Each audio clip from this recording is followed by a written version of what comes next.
Bueno, ahora vamos a continuar con el punto 5.3. Espero poder terminarlo en unos minutos, digamos, en este video corto. Y para que después ustedes vean ya con la profesora adscripta Lila Lucas, Imaginario Social. Bueno, habíamos dicho que de la mano de Freud se incorporaba para todo lo que son los procesos relacionados con la identidad, con la subjetividad, etcétera, el mecanismo de identificación. Este mecanismo es un mecanismo central. Por supuesto que también habíamos hablado de consenso, habíamos hablado de pertenencia, habíamos hablado de otros fenómenos que también se dan para que estos procesos se desarrollen. Digamos, el mecanismo de identificación no es el único, pero sí es central. ¿Por qué?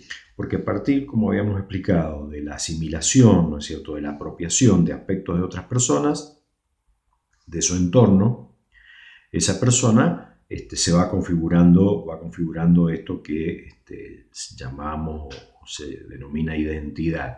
Es decir, que en un mismo proceso en el cual, del cual el sujeto es parte de un colectivo, porque justamente esas personas de las cuales se apropia o se asimila son parte de un colectivo, y en ese proceso está siendo parte de ese colectivo el sujeto. Pero con el mismo mecanismo también se va transformando en una unidad diferente. Creo que es bastante claro cómo desde el concepto de antinómico, de identidad tradicional, en el cual la identidad es lo idéntico, lo único, y lo otro es lo diferente, no se explica, porque lo otro diferente es justamente de lo cual el sujeto toma los insumos o toma los aspectos.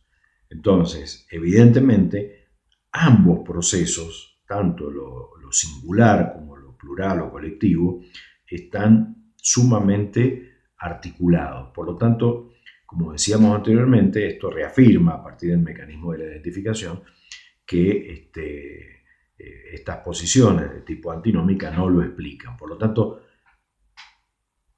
esto confirma nuestra posición de que en realidad esta relación es una relación de tensión.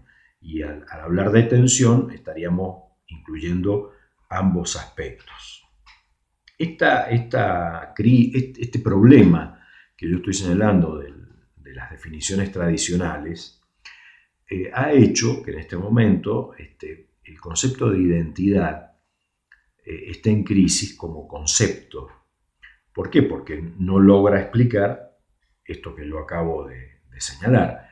Entonces, aparece como un concepto que está en crisis. Algunos autores señalan que todavía se sigue usando porque no se ha encontrado otro concepto que lo reemplace. En realidad,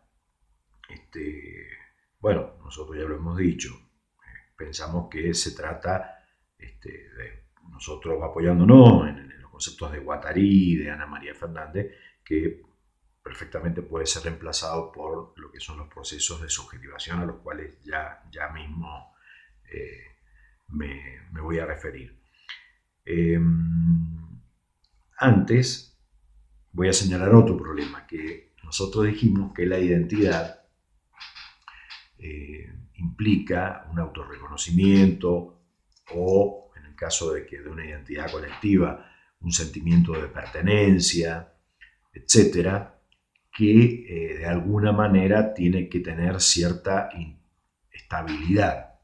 Bueno, el tema de la estabilidad también es otro problema para este concepto, porque desde las concepciones esencialistas, sobre todo desde una perspectiva más asociada a los preceptos de la modernidad, donde se buscaban establecer leyes, ¿no es cierto?, que pudieran explicar la realidad, y esas leyes debían ser perdurables, deben ser estables, sobre todo apoyados en la racionalidad, ¿no es cierto?, propia de la modernidad, es que el concepto de identidad se plantea como algo estático, o debería ser estático, o relativamente estático. Bueno, hoy estamos viendo claramente de que no es un proceso estático, es un proceso dinámico. Es decir, si bien desde la psicología se dice que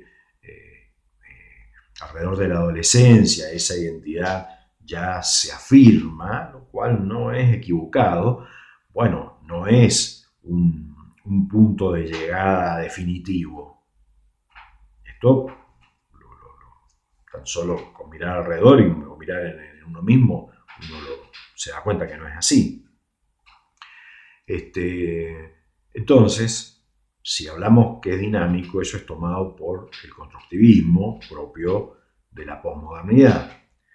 Pero el planteo es que está tan apoyado en un entorno en el cual hay tanta movilidad, que está muy atravesado por la fragmentación, por todo esto que hemos venido viendo a lo largo de la materia, que también dice que es muy difícil hablar de identidad sin pensar en que es un concepto que habla de fragmentación, es un concepto, que está, que está sujeto a la fragmentación, está sujeto al devenir, muchas veces caótico en los términos de Leukovich, y que no sería el concepto de identidad lo mejor para poder definir este estado.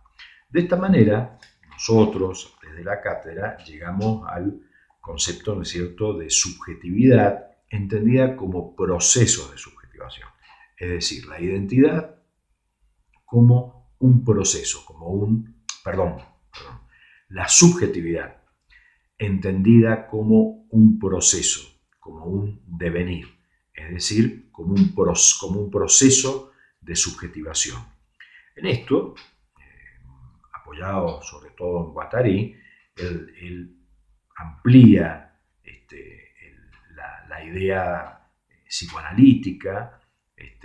Guattari en su origen es psicoanalista, analizado por Lacan, digamos, con una fuerte formación psicoanalítica, pero logra desprenderse y darle una vuelta de tuerca al asunto, ¿no?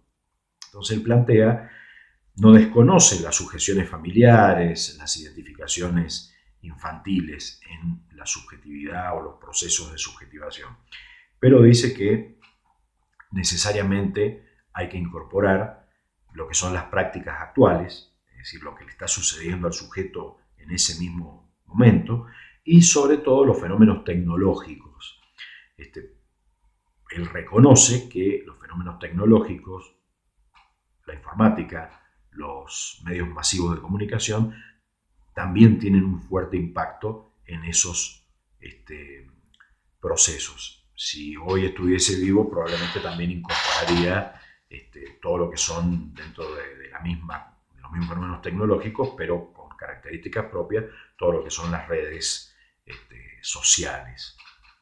Es decir, que con esta concepción de procesos, de devenir de la subjetividad, y con esta ampliación, donde ya no es solamente lo familiar o lo infantil, sino que son los procesos actuales, ya estaría planteando que los procesos de identificación no son solamente individuales, sino que son colectivos.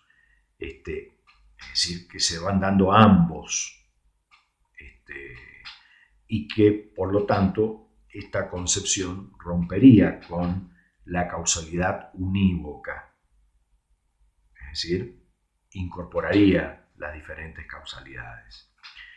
Sobre este concepto, Ana María Fernández da una definición o una concepción concepción donde dice que la subjetividad o los procesos de subjetivación incluyen lo mental o lo psíquico, lo discursivo, agrega lo discursivo, las prácticas, que ya fueron mencionadas, el cuerpo y sus intensidades, que no es algo menor porque se sale estrictamente de lo representacional, es decir, ya habla del cuerpo y sus intensidades, como que ahí habría también un registro, y lo que se produce en el entre.